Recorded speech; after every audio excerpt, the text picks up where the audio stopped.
Hey everybody, welcome back to our weekly podcast. My name is Patrick Tan, General Counsel for ChainArgos, and with me as usual every week is my CEO and Chief Data Scientist, Jonathan Reiter. Thank you for tuning in. Thank you for all your comments and stuff like that. So this week, what do we have for you? We're going to talk a bit about the tweet that we did, where we actually showed you how you would use our platform to make a chart that attempts to at least get you to investigate potential relationships between minting of Tether on TRON, minting of Tether on Ethereum, and BTC price, the price of Bitcoin. Could talk a little bit about this pig butchering study that came out of the University of Texas at Austin. And those quantums, some people have said that it's extremely large. John's got some comments on that. Well, I mean, it's a big number. It's a big number. I mean, nobody's disputing that it's a big number, but we should just sort of dive into the number and talk about whether it's in the realm of possibilities. Spoiler alert, it is. Finally, we're going to talk a little bit about some of the stuff that we look at when it comes to blacklisting wallets. So this is something that's been cropping up quite a bit. A lot of you guys have reached out to us in terms of asking us whether or not this is something that we can look at, whether or not this is something that we can shed some light on. News is that we're looking at it. We're trying to help at least to detect some patterns in terms of the blacklisting behavior, in terms of what goes on behind the scenes. Just by looking purely at on-chain data without access to like law enforcement reports or anything that's proprietary that we wouldn't otherwise have in the public domain. John's going to go through some of the looks and dashboards with respect to that. But let's just talk about the USDT minting and the BTC price, which is what you guys were most interested in the past week. Now, I just want to make it really, really clear that the tweets that we put out this week, in terms of like we did a couple, right? We did FDUSD, we did Tether on TRON, we did FDUSD on Ethereum, we did Tether on TRON, and we did Tether on Ethereum as well. Now these were all relationships that we explored a long time ago, and I think we talked about it in a blog post some time ago. Excuse me. About how I think I talked about this in a blog post in 2021 or a long time ago. How we really saw that there was a potential correlation between minting of Tether, net minting of Tether on Ethereum in terms of price action, and no real correlation between minting of Tether on TRON for correlation on price. And that really was just kind of like, and as to quote John, that was a completely different product. So to say. So even though they were both Tether on TRON and Tether on Ethereum aren't really the same. Yeah, they were used differently, I guess. Yeah.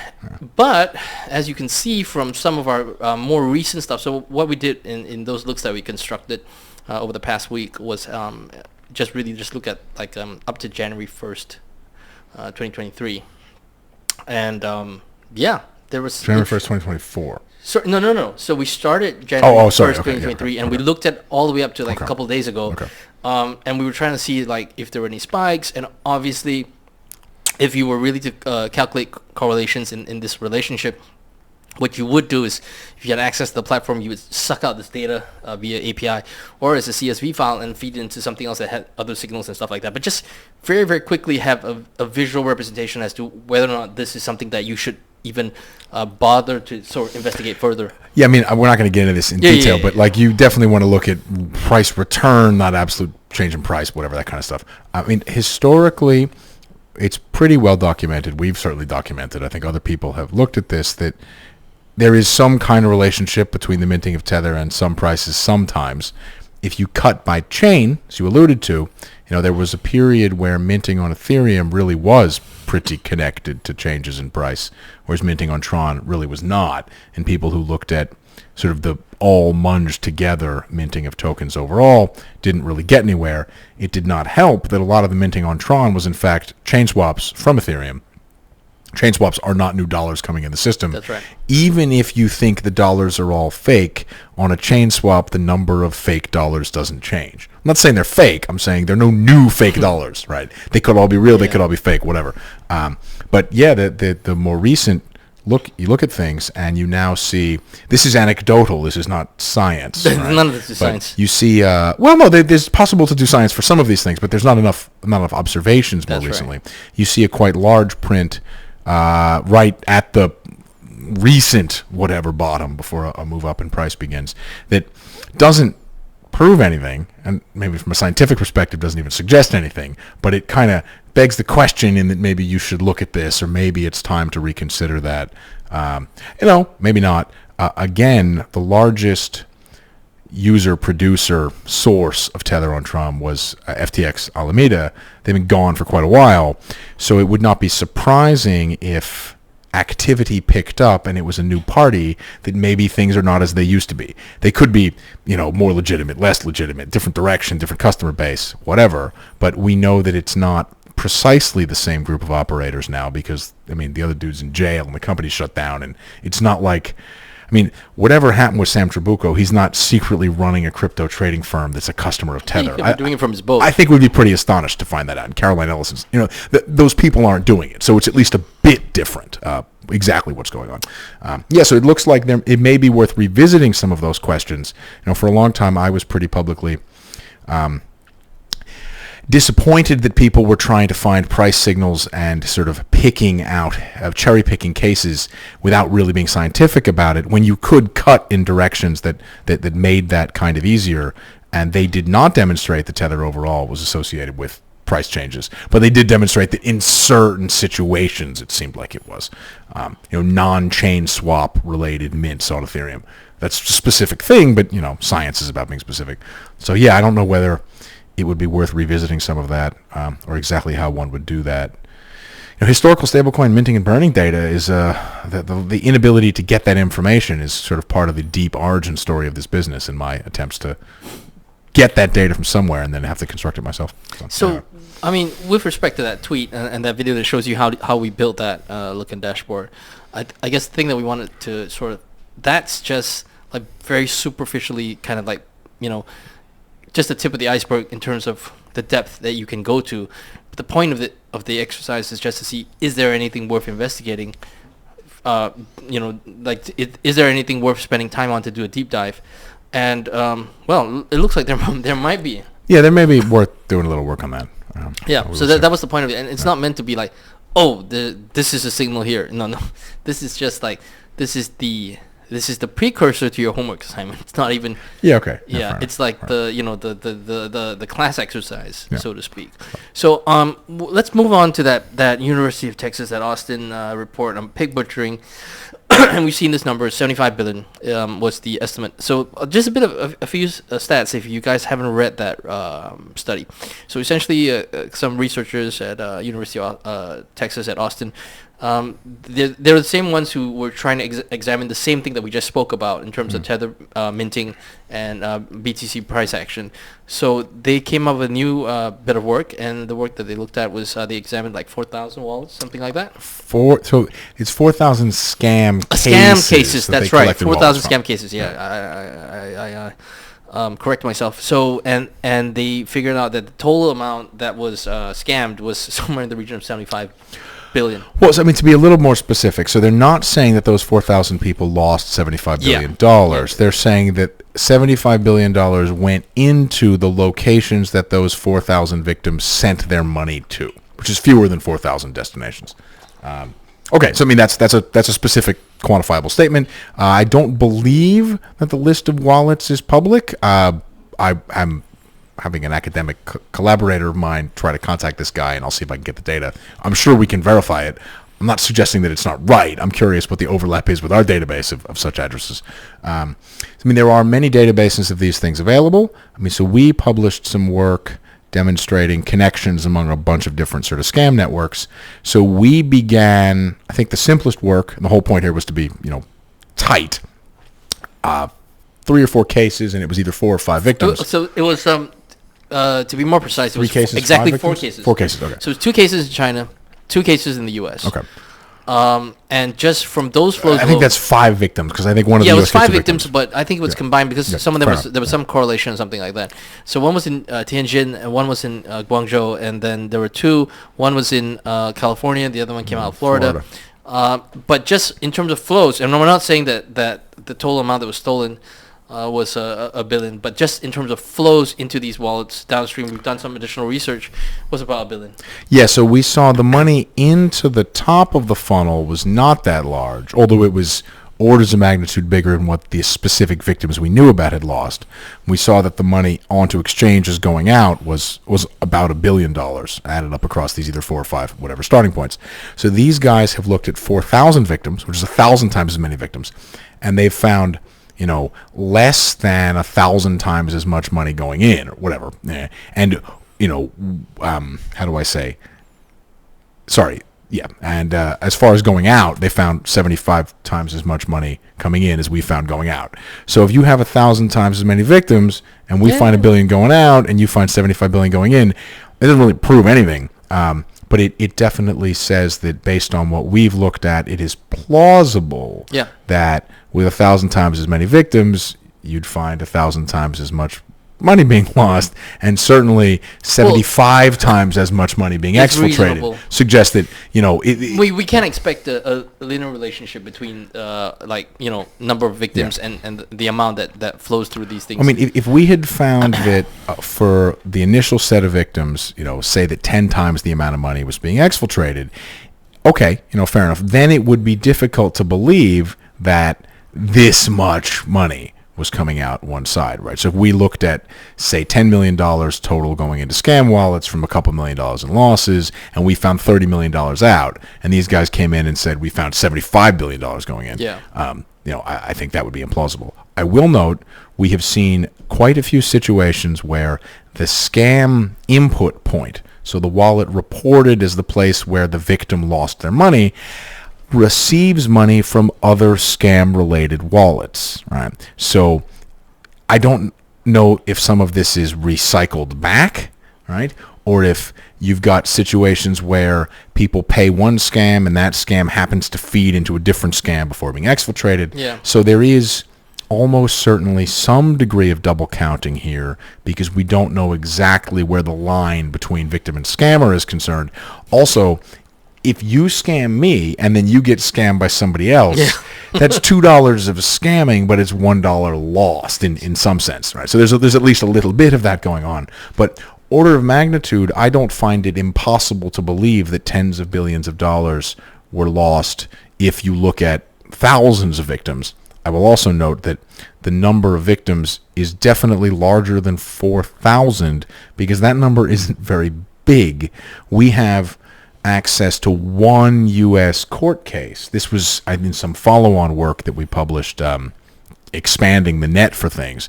And that one case includes entries from the IC3 database that's got, I don't remember if it's 150 or 80, but it's on the order of 50 to 100, something like that, particular scam incidents. We're not a law enforcement agency. We don't actually have access to this database. We have access to extracts from this database that are in court filings. It is not hard to believe that, these guys looked at, let's say, 40 times the number of victims from one court case. There are surely more than that out there, right? So if they're overcounting because they're adding all the money in relative to the 4,000 victims, that doesn't mean that they're overcounting relative to the 40 or 400,000 or whatever it is victims that are really out there. I think at the end of the day, it doesn't really matter so much what the quantum is, because if whatever the number is. Well, I mean, it matters, but we've already kind of established it's at least billions of dollars. If these guys have established it's tens of billions of dollars, it doesn't matter if it's 35 billion or 122 billion. Is the point I was trying to make, because at the end of the day, and these are just those that have actually come forward, because there are a lot of people who are suffering in silence because of the embarrassment of having become victims to these things, that they don't actually come forward. Yeah. Some people, take their own lives. I mean, there's 100% crimes don't all get reported, so whatever. It's a standard thing. But in this case, because we've studied this extensively, we've spoken to, people from the UN and stuff like that. One of the things that we notice is that there is a general reticence to come forward, and obviously for obvious reasons, because it's embarrassing. It's crime victims. and well, it's not just a regular. No, it's a thing in general. Yeah, like it's specific. I mean, I'm not gonna make any kind of equivalency to sexual abuse cases, but that kind of thing where people are just really, really embarrassed to come forward. So whatever number it is isn't so relevant, but we know that the number is big. And the number is big, and people should pay attention. Is the point that we're trying to make? Yeah. So I guess the useful part of that is that it's credible to say that if someone lost money into X address and you find 100 times as much money going into that address, that some large multiple of the amount of victims you can identify money went in there, never got reported. This is a thing about lots of kinds of crime. Again, the amount doesn't particularly matter, except that we seem now to all agree that this afflicts a lot of different countries and to a degree that does matter at a political level. Yeah. So actions will begin to be taken. There's some amount of theft and scamming in the world, and the police writ large have to prioritize. And if you're not that big, unless there's some reason, they tend not to care as much, which is life and fine, whatever. And this stuff is now getting large enough that people seem to care. Okay, finally, John's going to take us through some interesting stuff about blacklisting, because you guys have asked quite a bit of about that. So essentially, John's going to take over, and he's going to show you some of the stuff that we do in terms of researching blacklisting to try and just use purely on-chain evidence to sort of look at, who blacklists what, how long, what's some of the behavior that goes on. So this is just simply showing wallets that have been blacklisted by, I think, just stablecoin providers recently. And there's no real information here except to say that, there's a lot of them. The table's very big. In fact, in this case, it seems like the address was blacklisted and has also been OFAC sanctioned. Okay, fair enough. Cheers. That's not an astonishing state of affairs. So these are wallets that have been unblacklisted. Right? So in general, unblacklisting is a stablecoin thing. There have been more than zero, although I still think some are mistakes, OFAC on blacklistings. I'm not aware that Israel's ever unblacklisted okay, so anything. talking about OFAC, just to segue very, very quickly, OFAC actually makes it a point to say on his website that we provide you the addresses that we blacklisted as a convenience, but we don't really care so much about the addresses as opposed to the entities. So as long as you can tie an address to a specific entity, this list is not intended to be exhaustive. So we've seen situations where, an address is like, a guy who gets blacklisted by OFAC moves the stuff to another address and it's not blacklisted, and we're like, oh, okay, why is it? Because it's not incumbent upon them to actually blacklist every single address exhaustively. They just have to put you on notice that this entity has been blacklisted, and then the rest is kind of okay. It's a discussion about the sort of legal status of the blacklisting, which we can maybe do next week. Is a deeper subject, I think, overall. No, look, fair enough. Okay, so here, these are just unblacklisted wallets. So actually the most recent, these are sorted by the blacklisting date. So there was this wallet, I believe we tweeted about, was blacklisted on January 1st and unblacklisted on Valentine's Day. So I don't know what's going on with that. And you see here stuff that's been blacklisted for a long time. This was a couple of months. I don't know, this 2021 to 2023. This is the 18-month type situation. This is only meant to say that there's a lot of data here, and this is a situation unlike the Tether minting we were talking about recently, where science is really possible because there's enough observations. It's not a, minting of Tether on TRON under the current regime is quite infrequent. So, again, establishing sort of how science can be done, this is monthly counts of blacklistings of, I'm going to move this, of by Israel and by Tether, blacklisting of addresses by blockchain across month. So the first thing to notice is there's an awful lot of blockchains here, right? I don't know the reason to blacklist a Zcash address, but whatever. So this is a thing that, at least in some non-zero amount, runs all over the place. Generally speaking, we talk about Tether and Ethereum because, of course, the most volume is there. Historically, there was more Bitcoin of this kind of stuff going on. That's less of a thing now, although it's still a thing. But, people have been blacklisted on Ripple and whatever. All Dogecoin's been blacklisted. Fine, all kinds of stuff. You'll see here, I assume the purple one is EVM addresses. Yeah. So there's lots of EVM addresses. That's clearly the big one. What is this? Pink? Purple? This is... It's a TRON. Okay, it's a TRON address. Okay. Which you would expect to see in October 2022. Yeah. Fine. So there's lots of that stuff over time. There are lots of observations. Look at these counts. Right, there are a reasonable number of things here, and then this is Circle blacklistings by month. I think these are the dates are from left to right instead of right to left. We can fix that. It doesn't really matter.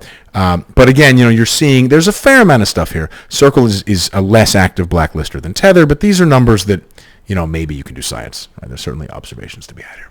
All right. Now, we're going to get to sort of showing how there's a lot of data and it's hard. So what we're looking at here is Tether blacklisted a bunch of wallets on the 13th of December. This is outflows from those wallets by days to blacklisting. So 1 means outflows the day before the blacklisting. 60 means 2 months before the blacklisting. You're not going to find any information looking at this chart except to tell that there are a lot of flows out of a lot of these wallets shortly before. By shortly before, I guess we're set here at what, 3 months? 3 months. Yeah, 3 months.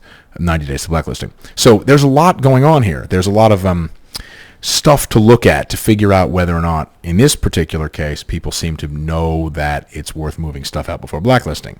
You'll notice that it's quite dim in this section, and it gets darker here. Why it gets darker 2 weeks before, lighter, and then darker, there's more bars. But there's definitely an increase in transfers out of these wallets right before they get blacklisted. This graph is not in itself a statistical study showing that that's a phenomenon significant, but it suggests it might be worth looking at that. We'll look at something in a second that maybe explains how hard this could be. But, generally looking at the density of the chart from the right to the left, it looks like outflows may accelerate from wallets before blacklisting. But now, 3 weeks, if you were to ballpark it. But I will say, counterpoint, if it turns out that most wallets that get blacklisted are only ever active for a couple of weeks, this doesn't mean anything. Exactly. Right? If most wallets aren't used consistently for 3 or 4 months, it doesn't mean anything that most wallets don't have outflows for 3 months because most wallets aren't used at all. So this is a challenging bit of statistics to look at.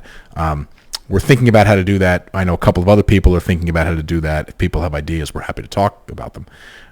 So these are outflows from a collection of Tether wallets that I don't remember what day they were blacklisted on, but whatever. So let's just remove a bunch of these addresses here, and we're going to take a look at some of the idiosyncrasies in this data set.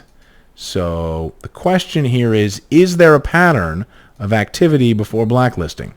Well, okay, this wallet here has an outflow 5 days before blacklisting. So maybe if it's a long-standing active wallet, you could say something about how they were tipped off or whatever.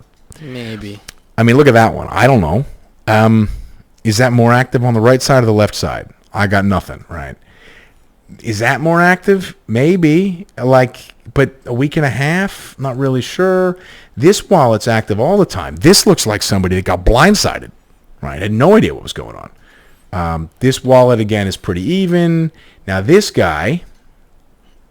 Went purple. Okay, maybe, no action for 3 months and then withdrawals 4 days before you get blacklisted. Maybe that means something. That's properly suspicious, right? No action for 3 months and then you withdraw, what is it? We'd have to check how much money was in the wallet, whatever, it's $718,000, and there's no withdrawals for 3 months until the day before they get blacklisted. Is that random or not? I don't know. Is this a common phenomenon? This is an extract of wallets. These are wallets that were blacklisted recently. So, maybe. I don't know.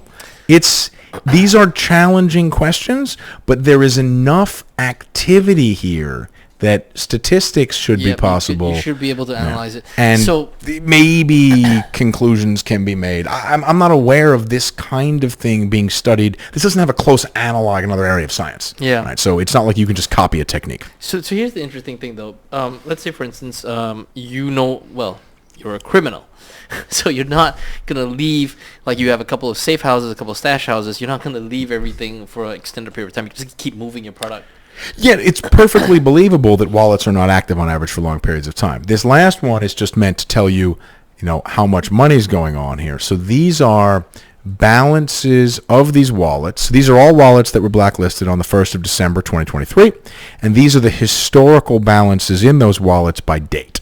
So these are just a bunch of selected TRON wallets. So this blue one was fluctuating up and down. You can see those moves up and down are money in, money out. So some of these downdrafts are outflows, correspond to outflows of the type in the previous chart. I don't know. This blue one is empty, then it fills up a bit, then it's emptier again, but a long time before. This guy is busy and then dies. The red one's busy for a long time. So again, there may be something here, there may not be something here. Or we may simply be discovering that it's an ecosystem where wallets are used for a period of time and die, and where they get cut off is fundamentally random and a function of when the police figure out what's going on. It's an interesting dimension that, to my knowledge, has not been studied carefully by anyone, and I think that includes us, because while we have this data and have looked at it, we've not studied it carefully because we haven't even figured out how to do that correctly yet. So there you go. So on that note, thank you for tuning in. If people have ideas about how to test this, please let us know. Please, yes, please. I would be interested, and we would be willing to give people data, some kind of access, discussion, whatever, figure things out. And I mean real ideas. No offense to some of you, but I don't mean... I'm not going to say unhinged conspiracy theories. We enjoy your conspiracy theories. I'm interested in people who have like a statistical method, a way of looking at this. I would approach the problem this way. I would analogize to whatever other industry or something. I mean, I'm happy to have a discussion sometimes, but these are reasonably concrete questions. Can you construct a statistical test that works out if a wallet is more likely to transfer money out X days before a blacklisting versus random? Can you establish that? Even to go as far as to say that, could you statistically sort of guess whether or not a wallet's more likely to get blacklisted or not based on its behavior? I mean, we have that data. I mean, okay, that's a hard. It's a hard question. Yeah, I know, but we're asking these hard questions. We're asking for help, basically. Yeah, but if somebody has a specific idea for that one, but the chance somebody has an idea for that are pretty low. Whereas the other question is a little narrower. Well, I mean, at least we're going on a limb and asking. There you go. So, okay, there you go. On that note, thank you for tuning in. Thank you for your comments, likes, and all your suggestions. Don't forget to like and subscribe. Thank you for watching the video. If you're tuning into us from Spotify, we apologize because you can't see the charts, but you should just watch the last 5-10 minutes of the video on YouTube, and then you get to see the charts. Otherwise, keep those comments, likes, subscribes coming in. We appreciate it. We will see you. I was just going to say, if your answer to the last question is why don't you try to train an AI on it, obviously that's something that we've looked at. I would like to establish statistically whether or not there's an effect. Yes, you can train a computer to identify some of these things with better than random chance, but that's not necessarily helpful. Doing better than random chance has applications, but it's not as interesting as finding a real test. That's right. Thank you. Thank you for tuning in. Until next week. Talk to you soon. Bye-bye.